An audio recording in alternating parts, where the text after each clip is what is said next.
à avoir un maximum de ce bas monde, il y a une question qui s'impose, qui est: est-ce que vous vous êtes soucié de ce que vous avez construit pour l'autre vie? Les nuits importantes, les jours importants, généralement on marque le coup. Comment elle va être ta première nuit dans ta tombe? Il n'y aura plus un de tes bien-aimés avec toi dans ce trou. Tu es seul. Ton argent, il reste fait de dunya. Peut-être que tes héritiers vont se disputer ton argent après ta mort. Tu es seul. Tes diplômes, ta notoriété, ils restent dans la dunya. Tu es seul. Seul avec un seul bagage qui contient les bonnes et les mauvaises actions. Après notre mort, on va basculer déjà dans Alamul Barzakh, le monde de la tombe. Puis après cela, comme vous le savez, il y a le jugement et c'est Al-Jannah ou Al-Nar, le paradis ou l'enfer. Posez-vous la question sur tous ceux qui nous ont quittés aujourd'hui, quelle est leur situation? Qu'a fait la terre de leur corps? Vous le savez très bien, il ne reste plus rien de leur corps. N'est-ce pas? Le prophète il a dit que la tombe c'est la première station du jour du jugement. Celui qui valide cette étape, c'est-à-dire il est sauvé des tourments de la tombe, ce qui vient après sera facile. Et dans le cas où il ne valide pas cette étape, ce qui viendra après sera quoi? Difficile. Essaye d'imaginer mon frère ce jour. S'il vous plaît, Allah barik fikum, vivez cet instant avec votre cœur.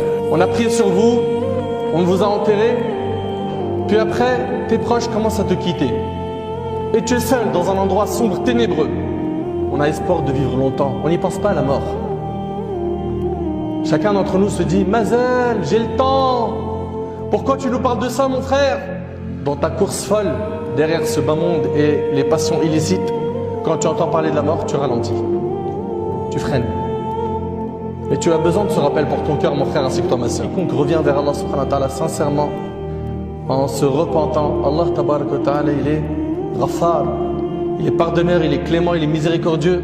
Allah subhanahu wa ta'ala, malgré que tu es pécheur, il continue à te donner de ses bienfaits. Il couvre tes fautes. Et le jour où tu te repens, il change même tes mauvaises actions en bonnes. Il se réjouit du jour de ton repentir. Allah aime ceux qui se repentent. À quand un repentir sincère, toi qui fais pas salat? À quand un repentir sincère, toi qui as mis en colère tes parents? À quand un repentir sincère, toi qui es noyé dans les passions illicites, dans l'argent sale, dans les substances illicites, l'alcool, les soirées arrosées, accompagnées de femmes dans le haram? À quand un repentir sincère?